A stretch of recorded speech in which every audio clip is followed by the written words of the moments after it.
بسم الله الرحمن الرحيم. الحمد لله رب العالمين، الصلاة والسلام على أشرف الأنبياء وسيد المرسلين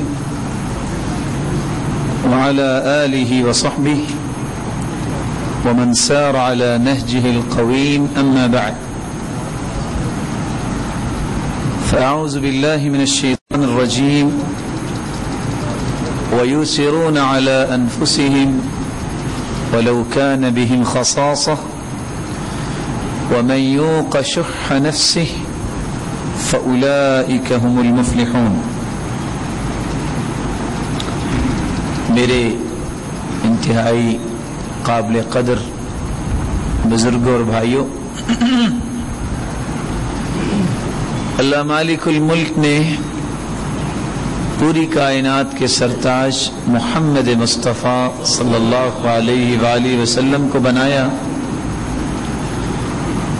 اور ان کو ساتھی بھی ایسے نصیب فرمائے، قوم قد اختارهم اللہ لصحبت نبی، جس طرح اللہ تعالیٰ نے پوری کائنات میں سے چنا تو محمد مصطفیٰ صلی اللہ علیہ وسلم کو. اللہ یصطفی من الملائکۃ رسلا ومن الناس، اللہ نے فرشتوں سے بھی چناؤ کیا اور انسانوں سے بھی چناؤ کیا.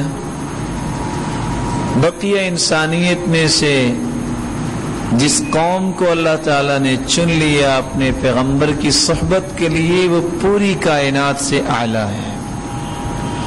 اور ابھی آپ سرتاج صحابہ ابو بکر صدیق رضی اللہ تعالیٰ عنہ کا تذکرہ سن رہے تھے. اللہ تعالیٰ نے ان کو سینکڑوں امتیازات سے نوازا. آج میں جس امتیاز کا تذکرہ کرنا چاہتا ہوں وہ تربیت ہے جو رسول اللہ صلی اللہ علیہ وآلہ وسلم نے، اللہ کے رسول صلی اللہ علیہ وآلہ وسلم نے صحابہ کرام کی وہ تھی مواسات پہ پابندی، قربانی اور ایثار کے لیے ہر وقت تیار رہنا.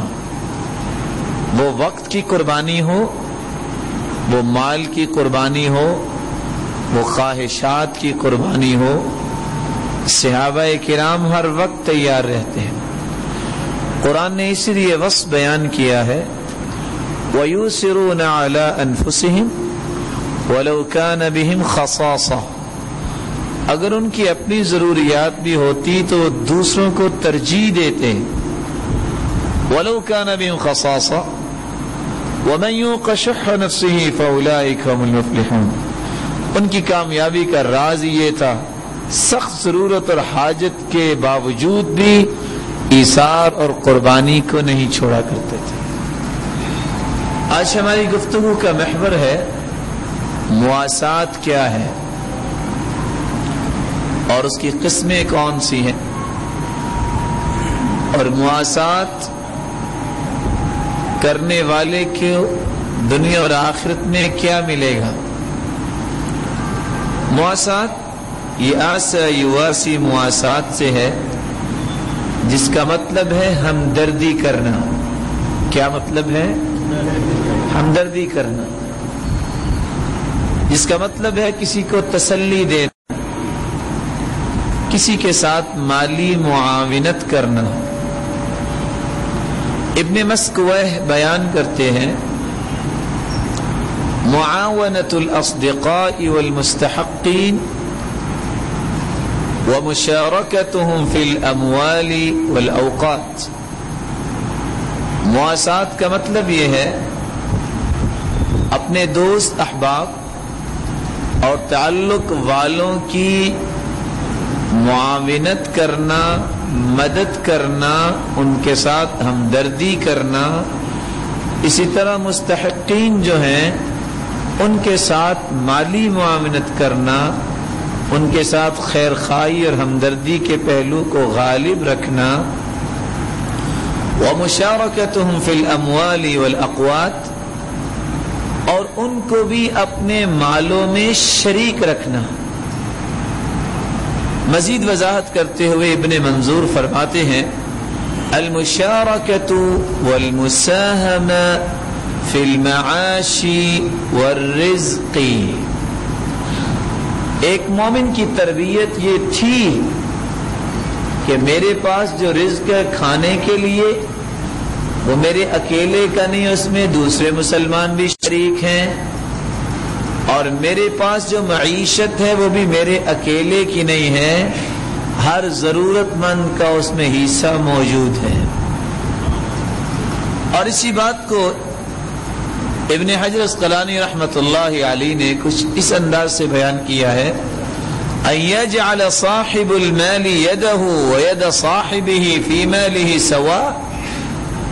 جو مال ہے جہاں اس کا اپنا ہاتھ وہاں جاتا ہے، وہاں یہ ذہن رکھے کہ یہ ہاتھ میں نے ڈالا ہے اپنی ضروریات پوری کرنے کے لیے، اب میں دوبارہ اس کا ہاتھ بھی اس میں ڈلوا سکتا ہوں اور اپنا ہاتھ بھی اس نیت سے ڈال رہا ہوں کہ وہ مومن ہے اور میرا بھائی ہے، اس کی بھی ضروریات ہیں، یہ اس کو پورا کرنے کے لیے بھی اسی جگہ یہ ہاتھ ڈالوں گا. یہ کیفیت صحابہ کرام رضوان اللہ تعالی علیہم اجمعین کی تھی. اور سب سے فائق ابو بکر صدیق رضی اللہ تعالیٰ عنہ تھے، اس لیے فرمایا: ما احد عندي اعظم يدا من ابي بکر واسى بنفسه ومالي. لوگوں ابو بکر سے بڑھ کے تو کسی نے مواسات کی ہی نہیں، انہوں نے مال بھی پیش کر دیا دین کے لیے، جان بھی پیش کر دی. عمر رضی اللہ تعالیٰ عنہ نے سوچا تھا کہ میں ان سے سبقت لے جاؤں گا، اور آدھا سامان اپنے گھر کا اٹھا کے لے آئے. جب آگے دیکھا تو سرتاج صحابہ کیا لے کے آئے ہیں، اپنے پورے گھر کے سامان کو لا کے اللہ کے رسول کے سامنے پیش کر دیا. مواسات اس کی مختلف اقسام ہیں. المواسات بالمال، کسی کے پاس مال ہے تو مومنوں کو اپنے مال میں شریک کر لے. المواسات بالجاہ، کسی کے پاس منصب ہے، عہدہ ہے، وہ اپنے عہدے کو کسی کی جائز ضرورت پورا کرنے کے لیے خرچ کرے. المواسات بالبدن والخدمہ، کسی کے پاس طاقت اور قوت ہے تو کسی کی مدد اس طاقت و قوت سے کر دے اور خدمت کر دے.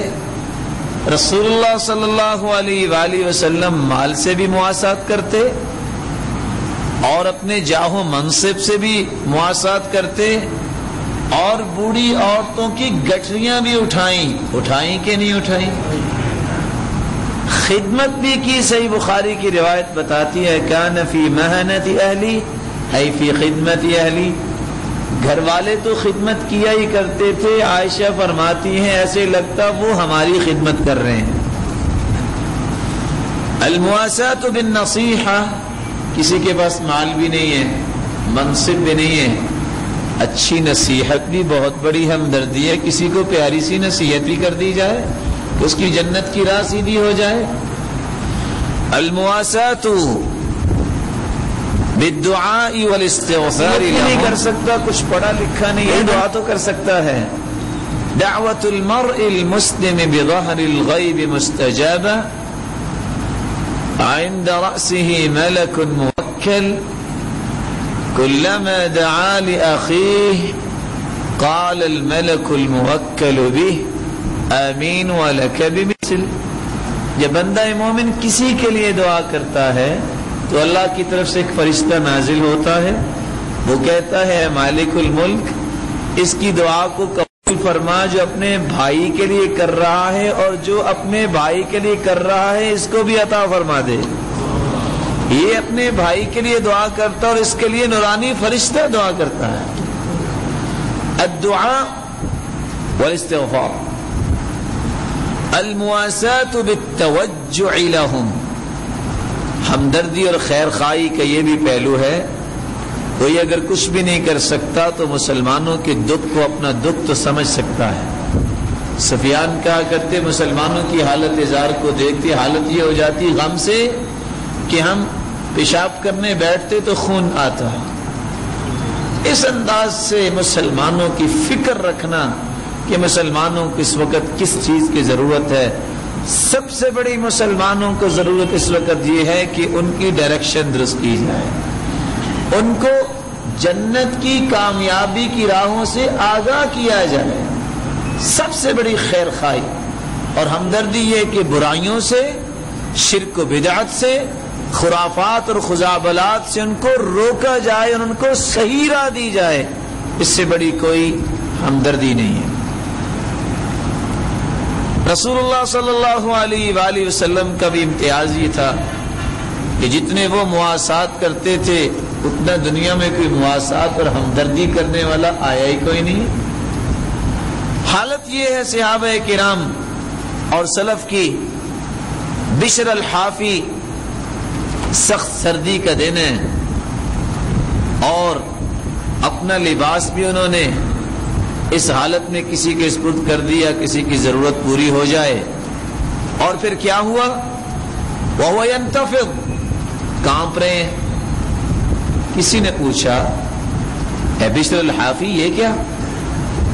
کہا بات یہ ہے ذکرت الفقراء وبردهم وليس لي ما اواسيهم فاحببت ان اواسيهم في بردهم، میں نے فقراء کو یاد کیا، میں نے سوچا کہ ان کے پاس تو بستر بھی نہیں ہے، کھانے کو کچھ نہیں ہے، میرے پاس تو کچھ نہیں تھا کہ میں ان کے ساتھ ہمدردی کر سکوں، تو میں نے اسی طرح تھوڑی دیر سردی میں بیٹھ کر ان سے ہمدردی کی ہے تاکہ یہ احساس مجھے بھی پیدا ہو جائے اور میں احساس دلا سکوں کہ بغیر بستر کے، بغیر لباس کی سخت سردی میں کیسے بیٹھتے ہیں۔ اور اس لیے یوسف علیہ السلام سے انہوں نے جب روزے رکھنے شروع کر دیے تو پوچھنے والے نے پوچھا تھا کہ اللہ تعالیٰ نے خزانے تو آپ کے ہاتھ میں دیے ہیں، آپ روزے رکھ رہے ہیں؟ انہوں نے جواب دیا تھا میں اس لیے روزے رکھتا ہوں حتی لا انسى الجوع، کہ مجھے یہ خیال رکھے کچھ لوگ ایسے بھی ہیں جو بھوک برداشت کرتے ہیں، وہ کیسے ہوتے ہیں، میں ان کا خیال کرنے والا بن جاؤں۔ تو ہمدردی اور خیر خواہی یہ صحابہ کرام رضوان اللہ تعالی علیہم کا مزاج تھا۔ ہمدردی یہ اخلاق کی نشانی ہے، اور جس شخص کا اخلاق جتنا اچھا ہوگا اتنی ہمدردی اس کے اندر زیادہ ہوگی۔ ابراہیم بن ادم بیان کرتے ہیں المواسات من اخلاق المؤمنین، ہمدردی یہ مومنین کے اخلاق میں سے ہے۔ جس شخص کا جتنا ایمان قوی ہوگا اتنی ہمدردی زیادہ ہوگی۔ اسے ابن القیم فرماتے ہیں وعلى قدر الایمان تکون هذه المواساة، ایمان جتنا ہو اتنی ہمدردی انسان کر سکتا ہے۔ فَكُلَّمَا ضَعُفَ الْإِيمَانُ ضَعُفَتِ الْمُوَاسَاةُ، جس کا ایمان جتنا کمزور ہے لوگوں سے ہمدردی بھی اتنی تھوڑی کرے گا۔ وَكُلَّمَا قَوِيَ قَوِيَتْ، ایمان جتنا قوی ہوگا اتنا ہمدردی کرتا مسلمان زیادہ نظر آئے گا۔ یہ ہمدردی یہ تو اصل بصیرت ہے، جس کو دین کی فقاہت مل جائے، بصیرت مل جائے، سمجھ مل جائے، ہمدردی کر ہی وہ سکتا ہے۔ جو دین سے نابلد ہے، اس کو پتہ ہی نہیں ہے، وہ ہمدردی نہیں کر سکتا۔ ابو الاعرج رضی اللہ تعالی عنہ بیان کرتے ہیں لقد رأيتنا في مجلس زید بن اسلم رضی اللہ عنہ 40 فقیہا، ہم نے دیکھا زید بن اسلم کی مجلس میں 40 فقہا ہوتے۔ کتنے؟ ادنا خصلۃ فینا التواسی بما فی ایدینا، 40 کے 40 فقہا میں سب سے ادنا امتیاز اور خصلت یہ تھی جو کچھ ہاتھ میں ہے یہ تو اللہ کی رضا کے لیے لوگوں کو دے دینا، یہ ان کی ادنا نشانی تھی۔ رسول اللہ صلی اللہ علیہ وآلہ وسلم نے اسی انداز سے ہی سب کی تربیت فرمائی۔ راوی روایت کرتے ہیں کہ ہمدردی انسان تو یہ سمجھتا ہے شاید کہ اس میں کمی ہوگی، ہمدردی اصل برکتوں کا سبب ہے۔ ہمدردی کرنے والے کو جو اللہ برکت عطا کرتے ہیں کسی کے نصیبے میں نہیں ہوتی۔ اس لیے صحابہ نے شکایت کر دی، سرتاج رسول ہم کھانا تو کھاتے ہیں، سیر نہیں ہوتے۔ فرمایا اجتمعوا علی طعامکم واذکروا اسم اللہ علیہ یبارک لکم فیہ، اگر تم کہتے ہو ایسی بات ہے تو کھانا اکٹھے بیٹھ کے کھایا کرو، اور سب سے بہترین کھانا وہ ہے مما کثرت علیہ الایدی، جس کھانے پہ ہاتھ زیادہ لگے، کھانے والے زیادہ بیٹھے ہوں۔ اس لیے فرمایا طعام الاثنین کافی الثلاثہ وطعام الثلاثۃ کافی الاربعہ، تجربہ کر کے دیکھو، دو کا کھانا تین کو کافی ہو جائے گا، اکٹھے بیٹھ جاؤ، اور تین کا کھانا چار کو کافی ہو جائے گا۔ نہیں اگر یقین تو صحیح بخاری کی روایت جو ہے عبد الرحمن رضی اللہ تعالیٰ عنہ کی، وہ سن لیجئے۔ عبد الرحمن ابن ابی بکر رضی اللہ تعالیٰ عنہ روایت کرتے ہیں، آپ نے اعلان کر دیا رسول اللہ صلی اللہ علیہ وسلم نے، من كان عنده طعام اثنين فليذهب بثلاثة، لوگوں یہ سارے کے سارے صفہ یونیورسٹی کے طلباء ہیں اور کچھ نوجوان آئے ہیں جس کے گھر میں دو کا کھانا ہے، وہ تین بندے ساتھ لے جائے۔ ٹوٹل کتنے کا ہو گیا؟ اور آگے فرمایا ومن كان عنده طعام أربعة فليذهب بخامس بسادس، جس کے پاس چار لوگوں کا کھانا ہے وہ پانچویں اور چھٹے کو بھی لے جائے۔ وإن أبا بكر جاء بثلاثة وانطلق نبي الله بعشرة، سرتاج رسول 10 بندے لے گئے ساتھ، اور سرتاج صحابہ 3 بندے ساتھ لے گئے، کھانا اتنا ہی ہوگا۔ کیا ہوا؟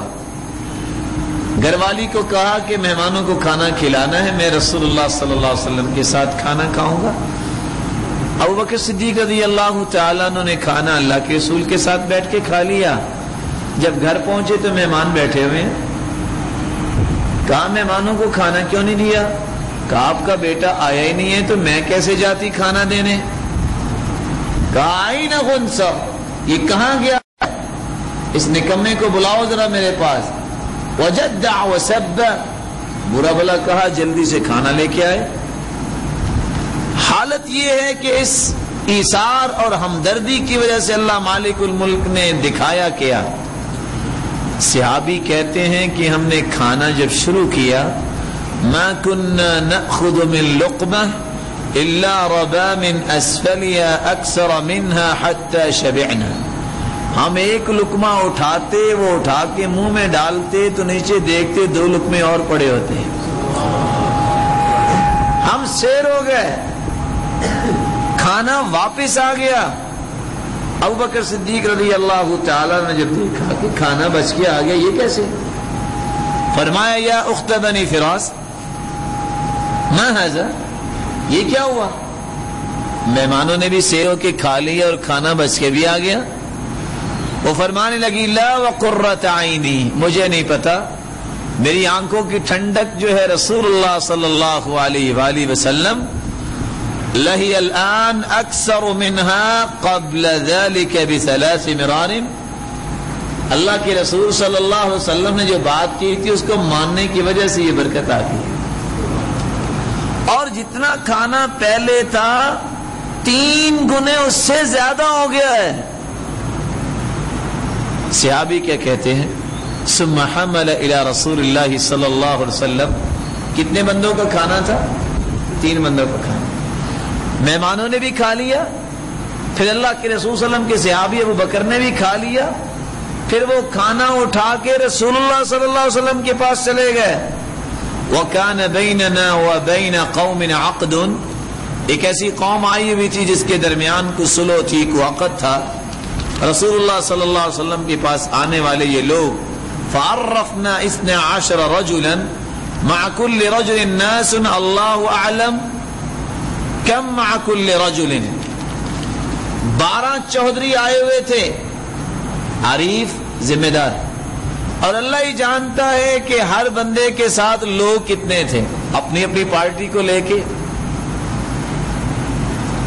بعث معهم 12 لوگ، جو سردار تھے اور عفا تھے، ان کے ساتھ نہ جانے کتنے کتنے لوگ تھے، سب نے کھا لیا. فَأَكَلُوا مِنْهَا أَجْمَعُونَ، سب نے وہ کھانا کھایا، کھانا پھر بھی ختم نہیں ہوا.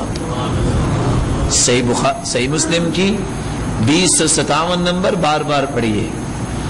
یہ میرے رب کے پیغمبر کا حکم تھا، ہمدردی اور خیر خواہی اور اظہار اور قربانی برتیں. دیکھیے، اور اگلی روایت صحیح بخاری اور مسلم کی تو اس سے بھی انسان کو ورطہ حیرت میں ڈال دیتی ہے. ان لوگوں کا یقین تھا تو اللہ نے برکتیں دی. عبد الرحمن ابن ابی بکر بیان کرتے ہیں، کننا مع النبی صلی اللہ علیہ وسلم 30 و100، ہم اللہ کے رسول صلی اللہ علیہ وآلہ وسلم کے ساتھ 130 صحابہ تھے. کتنے؟ بولیے. میں اس لیے دوبارہ دہرا رہا ہوں کہ آگے حدیث ذرا تھوڑی سی ملا کے چیک کیجئے. کتنے بندے ہیں؟ کتنا کو کھانا کافی رہے گا ان کو؟ حالت یہ ہے، فقال هل ما احد منکم طعام، 130 کے 30 کھانے، کسی کے پاس بھی 130 میں سے کھانا نہیں ہے. آپ نے اعلان کر دیا کہ ہمیں کسی کے پاس کو کھانے کی چیز ہے. فَإِذَا مَعَ رَجُلٍ صَاعٌ مِّن طَعَامٍ، کیا دیکھتے ہیں کہ ایک صحابی کے ساتھ ایک ٹوپا، ایک سا جو ہے وہ اس کے پاس کھانے کا ہے. آپ 2 ہاتھوں کو بھر کے کوئی چیز لائیں تو آپ اس کو سا کہہ سکتے ہیں، ایک سادہ سا انداز ہے. پھر کیا ہوا؟ فعجن، آپ نے حکم دیا آٹا گوندو. گندم کا یا جو کا یہ سا جو ہے، کیا خیال ہے اتنے آٹے سے کتنی روٹیاں پک جائیں گی؟ جواب دیجئے. ویسے ایک ایک لقمہ بھی آ سکتا ہے 130 کو. آپ نے دیکھا ایک آدمی بکریاں لے کے گزر رہا ہے. فاشترى منه شاة، ایک چھوٹی سی بکری خرید لی. وَأَيْمُ اللَّهِ، اللہ کی قسم، کہا روٹیاں بھی پکاؤ اور ایک خبازہ بھی بلاؤ روٹیاں پکانے والی. کیا مطلب؟ اتنے سے آٹے سے روٹی پکانی ہے تو ایک تنور والی اور آگے پکائے. کہا میں کہہ رہا ہوں اور بلاؤ. بکری کو بھونا کتنے لوگوں کے لیے؟ بولیے. صحابی کی قسم چیک کیجئے. وَأَيْمُ اللَّهِ، اللہ کی قسم، مَا مِنَ 30 و100 إِلَّا وَقَدْ حَزَّ لَهُ حَزَّ مِنْ سَوَادِ بَطْنِهَا. پیٹ کا نچلا حصہ جب بھون کے سامنے لایا گیا، اللہ کی قسم، صحابی کہتے ہیں 130 صحابہ میں سے ہر ایک کو اللہ کے رسول نے اس پیٹ کے حصے سے بنے ہوئے گوشت سے توڑ کے گوشت دیا. کتنے حصے سے؟ اور سب نے کھایا. پھر کیا ہوا؟ ان کان شاہدا اعطاها وان کان غائبا خبأها له، جو موجود تھے ان کو تو کھلا دیا، جو موجود نہیں تھے ان کا حصہ بھی رکھ لیا.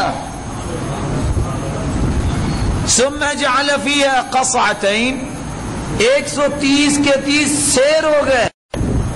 2 بڑے بڑے پیالے قصعہ جس میں 10 لوگ کھانا کھا سکتے ہیں، وہ 2 پیالے بھر لیے. فَأَكَلْنَا أَجْمَعُونَ وَشَبِعْنَا، صحابی کہتے ہیں 130 کے 30 فارغ ہو گئے اور سب کے سب سیر ہو گئے. وَفَضَلَ فِي الْقَصْعَتَيْنِ فَحَمَلْتُهُ عَلَى الْبَعِيرِ. اس ہمدردی اور خیر خواہی کا نتیجہ یہ نکلا، 130 کے 30 نے کھانا بھی کھا لیا، 2 پیالے بچ گئے، میں نے اونٹ پہ رکھے یہ ڈھونڈنے کے لیے کہ کوئی اور بھی بھوکا ہو تو میں ان تک بھی پہنچا دوں. آج اگر ہم بھی اس خیر خواہی اور ہمدردی کو اپنے اندر پیدا کر لیں، سچ بتائیے گا ہمیں بھی برکت مل سکتی ہے کہ نہیں؟ رسول اللہ صلی اللہ علیہ وسلم، جنگ خندق کا موقع ہے، جابر رضی اللہ تعالیٰ نے دیکھا ایک صحابی کہہ رہا ہے کہ بھوک کی وجہ سے پتھر باندھا ہوا ہے، تو سرتاج رسول نے کہا میں نے تو 2 باندھے ہوئے ہیں. بڑا ہی اس کے دل کو کچھ ہوا. بیوی کو جا کے کہتا ہے صحابی رضی اللہ تعالی عنہ کہ آج اللہ کے رسول کی دعوت کرنی ہے, مجھے یہ موقف پسند نہیں ہے کہ آپ بھوکے ہیں اور کس انداز سے پتھر باندھے, کتنا کو کھانا ہے. جواب ملا 2-3 لوگوں کا کھانا ہے. اللہ خیر فرمائے گی. جابر رضی اللہ تعالیٰ عنہ تشریف لائے اور آگے کان میں کہا فَأَسَرَّ فِي أُذُنِي, سرتاج رسول آپ کا کھانا ہمارے گھر میں ہے. اب اس نے صحابی نے تو چپکے سے یہ گزارش کی, آپ فرمانے لگے یا اہل الخندق ان جابرا قد صنع لكم طعاما فهيا اهلا بكم. خندق والو آ جاؤ, جابر نے دعوت کر دی ہے. اب کھانا کتنے لوگوں کا بولے؟ وہ جلدی سے بھاگ کے گئے, کہتے ہیں اللہ خیر فرمائے آج کیا بنے گا. میں نے تو اللہ کے رسول صلی اللہ علیہ وسلم سے گزارش کی تھی, یہ سارے کا سارا لشکری آ گیا. فرمایا اس کھانے کو ڈھانپ دو اور ایک اور خبازہ بلاؤ روٹیاں پکانے والی. 3 بندوں کے آٹے سے روٹیاں پکانے والی بھی اور گھر والی بھی. 2 روٹیاں پکائی جا رہے ہیں, گھر والی بھی اور خبازہ بھی لائی گئی. سارے کے سارے صحابہ کھا گئے, کھانا ختم ہی نہیں ہوا. رسول اللہ صلی اللہ علیہ وآلہ وسلم نے اس لیے تو فرمایا تھا لوگوں, ہمدردی اللہ کے ہاں محبوب ترین عمل ہے. ان احب الاعمال الى اللہ تعالی بعد الفرائض ادخال السرور على المسلم. فرائض کی پابندی کے بعد سب سے محبوب عمل یہ ہے کہ کوئی بندہ مومن کسی مومن بندے کے دل میں سرور پیدا کر دے, اچھی بات کہہ کر, اچھا کلمہ اس کے سامنے پیش کر کے, اس کی ضروریات کو پورا کر کے, اس کے غم میں شریک ہو کے.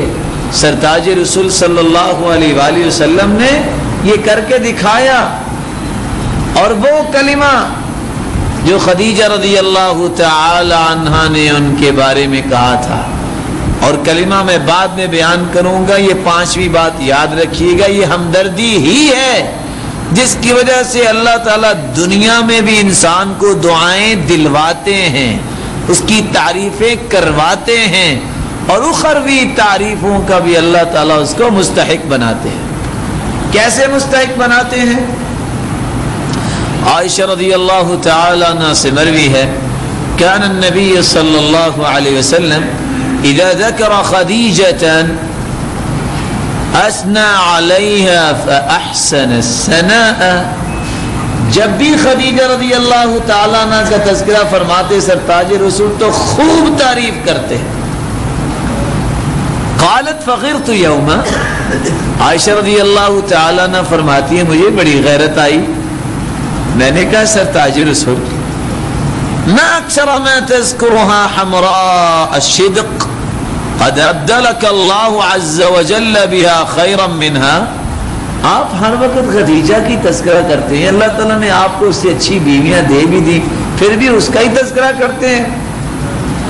سرتاج رسول نے جواب کیا دیا, قال ما ابدلني اللہ عز وجل خیرا منها, اللہ نے اس سے اچھی تو کوئی بیوی نہیں دی.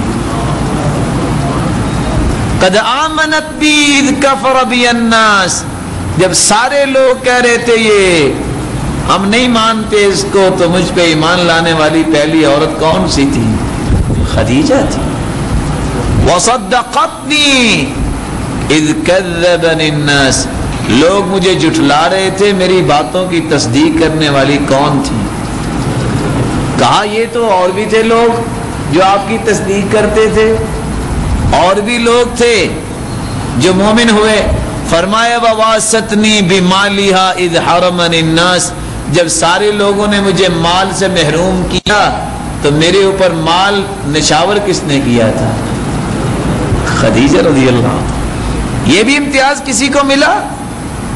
ورزقنی اللہ عز وجل ولدها اذ حرمنی اولاد النساء, بیویاں تو اور بھی تھیں، کسی بیوی سے اولاد نہیں ملی، اللہ تعالیٰ نے اولاد کس سے دی؟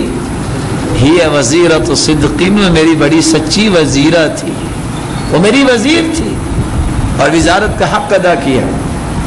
پہلی وحی پہ جب پریشان ہو کے آئے کہ پتہ نہیں کیا بات ہے، تو اس وقت خدیجہ رضی اللہ تعالی عنہ نے 5 وصف بیان کیے تھے۔ کتنے؟ اور یہ 5 خصوصیات جس میں ہوں وہ بندہ کبھی بھی دنیا میں ذلیل نہیں ہوگا۔ فرمایا واللہ لا یخزیک اللہ ابدا انک لتصل الرحم وتحمل الکل وتکسب المعدوم وتعین علی نوائب الحق وتقرئ الضیف۔ اللہ کی قسم، اللہ آپ کو پریشان نہیں کریں گے کیونکہ آپ رشتہ داروں کے ساتھ اچھا سلوک کرنے والے ہیں، آپ لوگوں کے بوجھ اٹھانے والے ہیں۔ بوجھ 2 قسم کا ہے، آپ واقعتاً بوڑھی اماں کی گٹھری بھی اٹھائی، اور ایک یہ بھی بوجھ ہے کہ کوئی پریشان حال آ کے اپنی کہانی سناتا ہے تو بڑے غور سے سنتے، پھر بعد میں تسلی دے کے اس کو رخصت کرتے، اس کا سارے کا سارا بوجھ ہلکا ہو جاتا۔ اس لیے قرآن کہتا ہے وَيَقُولُونَ هُوَ أُذُنٌ قُلْ أُذُنُ خَيْرٌ لَكُمْ۔ قرآن کہتا ہے، یہ لوگ کہتے ہیں یہ تو سنتے ہی رہتے ہیں، باتیں ہی سنتے رہتے ہیں، یہ کان جو ہے فرمائے یہ کان تمہارے لیے بڑا بہتر ہے۔ کتنے بندوں کے بوجھ ہلکے ہو جاتے ہیں۔ وَتَكْسِبُ الْمَعْدُومَ، جو کما نہیں سکتا اس کے لیے کمائی کا بندوبست کرتے ہیں، کما کے دیتے ہیں۔ وَتُقْرِئُ الضَّيْفَ، اور مہمان کی مہمان نوازی کرتے ہیں آپ۔ وَتُعِينُ عَلَى نَوَائِبِ الْحَقِّ، اور حق بات میں آپ مددگار ثابت ہوتے ہیں۔ یہ 5 خصلتیں جس میں آ جائیں وہ واقعتاً دنیا میں نہ ذلیل ہوتا ہے نہ پریشان ہوتا ہے۔ اللہ تعالیٰ یہ 5 خصلتیں ہمیں بھی نصیب فرمائے۔ رسول اللہ صلی اللہ علیہ وآلہ وسلم کی اس بیوی طاہرہ مطہرہ خدیجہ رضی اللہ تعالیٰ عنہ کا یہ وصف، وَوَاسَتْنِي بِمَالِهَا، اس نے ہمدردی کی دین کے ساتھ کہ دین کی سربلندی کے لیے اگر میرا مال اللہ کے ہاں قبول ہو جائے تو مجھے اور چاہیے کیا۔ یہی وجہ ہے میں حدیث سنائے دیتا ہوں، شاید کسی کے دل میں بات آ جائے۔ آپ میں سے کسی نے غار حرا دیکھی ہوئی؟ بولے، دعا کریں اللہ جتنے بیٹھے ہیں سب کو اپنے گھر کی زیارت نصیب فرمائے۔ غار حرا میں سرتاج رسول عبادت کیا کرتے تھے۔ مکہ کی وادی اس وقت کیا مکے کی شکل ہوگی، آج تو مکے کی شکل ہی کچھ اور ہے۔ کیا خیال ہے اس وقت کوئی اوون سسٹم ہوگا؟ بولیے، شاید کوئی ہیٹر بجلی کے ہوں، گیس تو ہوگی نا، کچھ بھی نہیں تھا۔ اوپلے شپلے تو ہوں گے جس کے ساتھ کھانا بنا لیتی ہیں، اور کس انداز سے کھانا انہوں نے تیار کیا ہو، کھانا تیار کر کے برتن میں ڈال کے تڑپ اور خواہش کیا ہے کہ سرتاج رسول کو غار حرا میں کھانا پہنچاؤں، وہ اللہ کی عبادت میں مشغول ہے۔ گھوم کے آئیں تو خاصا وقت لگ جاتا ہے، اگر سیدھے جائیں تو وقت تو تھوڑا ہی لگے گا، لیکن یہ بات آپ کو بھی ماننی پڑے گی، جوانی پہ ناز کرنے والے بھی جب غار حرا پہ چڑھتے ہیں تو ان کی جوانی کو پتہ چل جاتا ہے کہ میں کسی جگہ پہ چڑھا ہوں۔ یہ ایک الگ موقف ہے کہ غار حرا میں جانا کوئی سنت نہیں ہے یا اس میں جانا کوئی واجب اور فرض نہیں ہے، لیکن جوان بھی چڑھتا اس کو پتہ چل جاتا ہے کہ میں کسی جگہ پہ چڑھا ہوں۔ لیکن خدیجہ رضی اللہ تعالیٰ عنہ کھانا کہاں لے کے جایا کرتی؟ غار حرا میں۔ جو ایک وقت کا کھانا آج پکانے سے انکار کر دیتی ہے بیٹی اور بہن، وہ خدیجہ کی بیٹی بنے ہیں۔ دین ایسے نہیں پہنچ گیا۔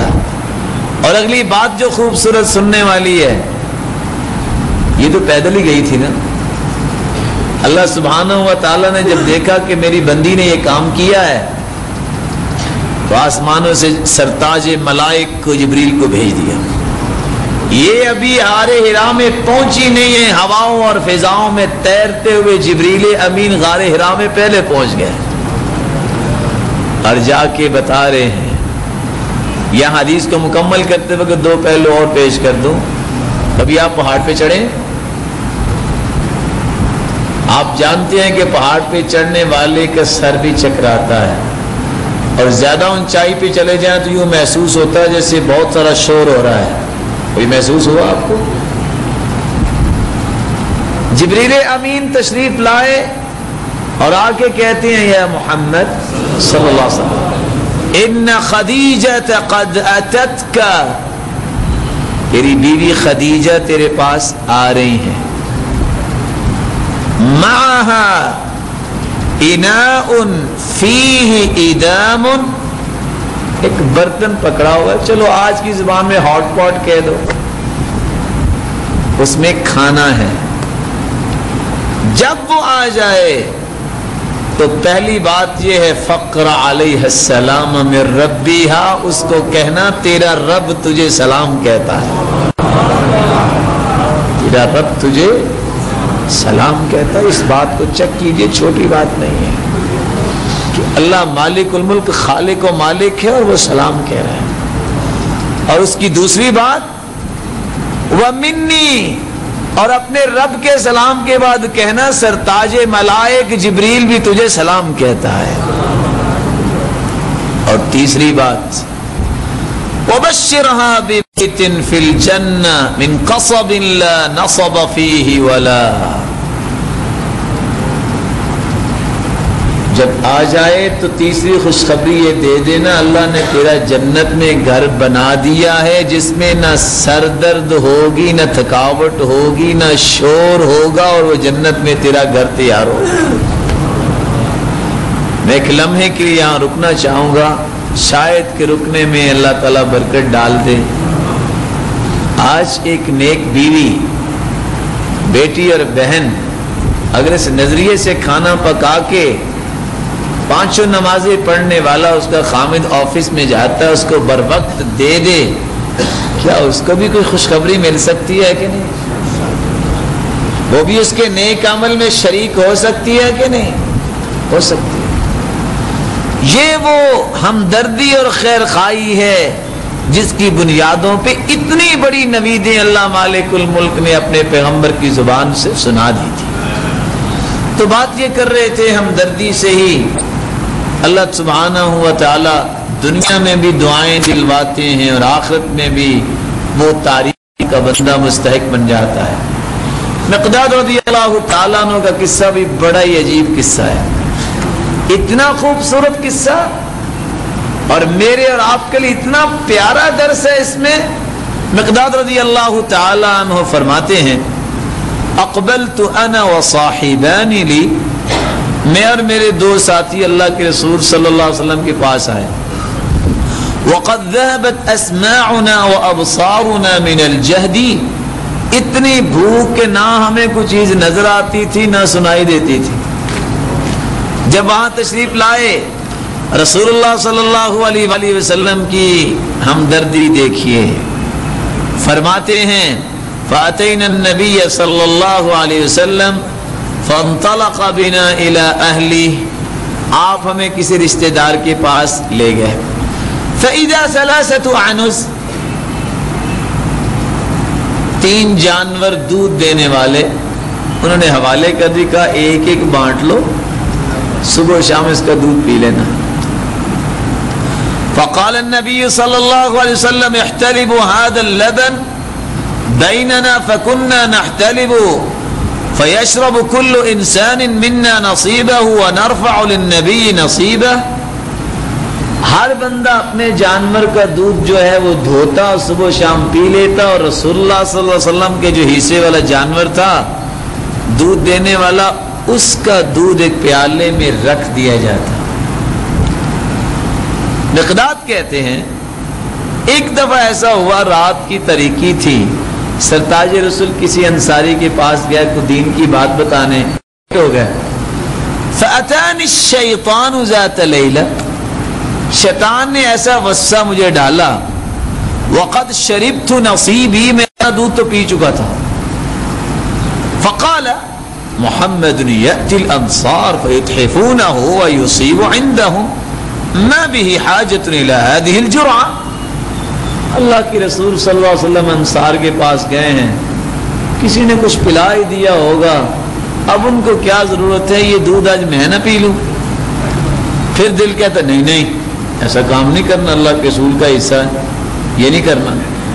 تھوڑی دیر ٹھہری, تھوڑی دیر ہوئی, مجھے پھر خیال آیا اللہ کے رسول لیٹ ہو گئے, آخر انصار اتنے بھی نہیں, اتنے قربانیاں دینے والے, کچھ تحفہ دے دیا ہوگا, کچھ کھلا پلا دیا ہوگا, ان کو کیا ضرورت ہے, بھوک لگی ہے کچھ اور نہ پی لوں میں. پھر کہتے نہیں نہیں اللہ کے رسول کا حصہ میں نے نہیں پینا. ہوا کیا, فَأَتَيْتُهَا فَشَرِبْتُهَا فَلَمَّا وَغْلَتْ فِي بَطْنِي. تیسری مرتبہ پھر خیال آیا وہ اتنی لیٹ ہو گئی اب تو کچھ کھا پی کے آئیں گے, بھی انصار نہیں یہ کچھ کھلا کے نہیں بھیجیں گے. میں نے اٹھا اور پیالہ پکڑا, لگایا منہ کو. فلما تقار فی بطنی, جب میرے پیٹ میں پہنچا تو اس